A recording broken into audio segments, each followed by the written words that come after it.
Hi, Cody. What were the factors that led you to choose the Edmonton Oilers? Um, yeah, I mean, I just really believed in the team and the players that they have there. That they do have a solid chance at the cup. Um, and two, I've just been bouncing around a little bit on one-term contracts the last few years, or one-year contracts, sorry, and was looking just to get a little bit of term out of this deal, and they came out with a 4 year, and we just really liked it and the opportunity to play there. What do you think you bring to the program? Like, how do you see yourself fitting in, and what kind of an Oiler do you want to be over the next 4 years? I see myself as a solid two-way defenseman that can kill penalties and play hard in the corners, and just try and defend as best as possible. So that's what I'll try and bring to the team. Next question, Reed Wilkins, 630 Chad. Hi, Cody. Welcome. You touched on having the 1 year deals and moving around a lot a bit the last few years. What is that? What do you think that has done to how you're perceived? Like perhaps you were asked to do different things from year to year and you could never really settle into something. Is that fair that it impacted you that way?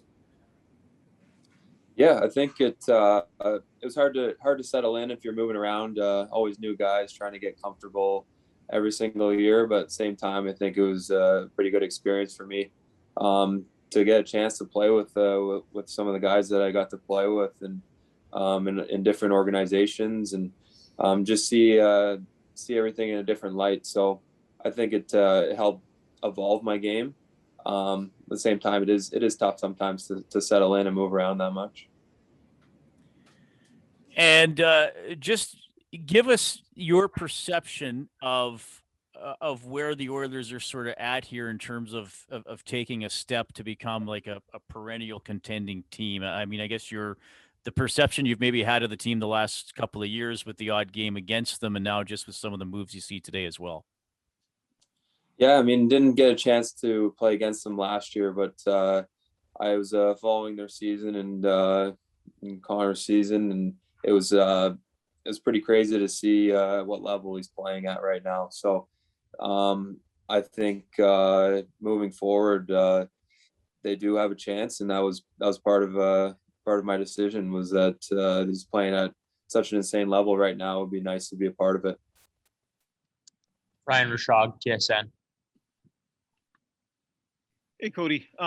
This will be the third Canadian market that you played in. And I know not all of that is by your choice, but so three markets now. What's your feeling on playing in Canada, where things are so passionate and it's so active in the fan base and on social media? And how do you do dealing with that in your previous experiences in Canada?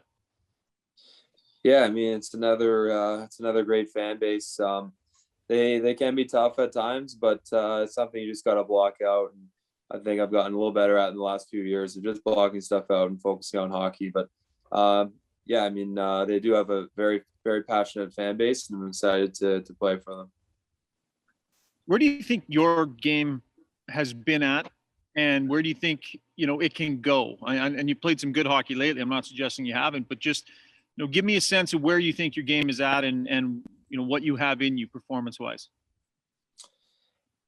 Yeah, I mean, I'm really just trying to build off last year and get back to how I was playing maybe earlier in my career. Don't know if I got away from it or just different scenarios and opportunities in between, but yeah, just really just trying to build off last year and play a little more offensively, add that back in, but stay responsible defensively. Derek Van Diest, Post Media. Hey, Cody. Yeah, I was kind of similar to that vein. I want to ask you about your evolution as an NHL defenseman. I know you came into the league as a very offensive-minded defenseman. Has your game evolved to be more responsible defensively since you've been in the league?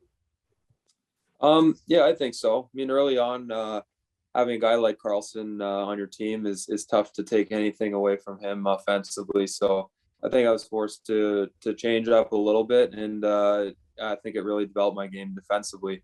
Now just trying to add it back in. I think had decent success with it last year, and I'm going to try and do the same for Edmonton. Thanks, Cody.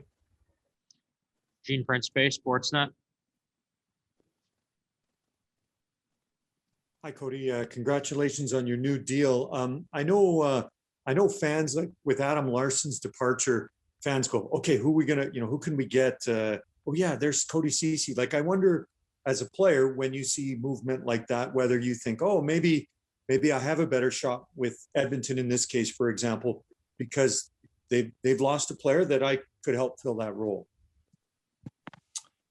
Yeah, I mean, he's a great player, and they're going to be big shoes to fill. But when I saw him leave, I saw it as an opportunity for me, and the door kind of opened. And then once we started chatting, it became real to me that this was a real good option for me. And this turns out that him leaving provided the opportunity for me. But I'm going to do the best I can to fill his shoes. And I just wanted to ask you, you briefly touched on the Connor McDavid 100-point season. Well, he had more than 100 points, but is that when you're a UFA, is there a certain attraction to Connor, Leon, that you're thinking, well, if you can't beat him, join him, for lack of a better term, and you had that opportunity? Yeah, well, just anytime you have guys on your team like that, you have a real shot at winning. They're just world-class players, and they're playing at their peak right now. So, I just saw it as a really, really good opportunity for myself, and do the best I can to help out.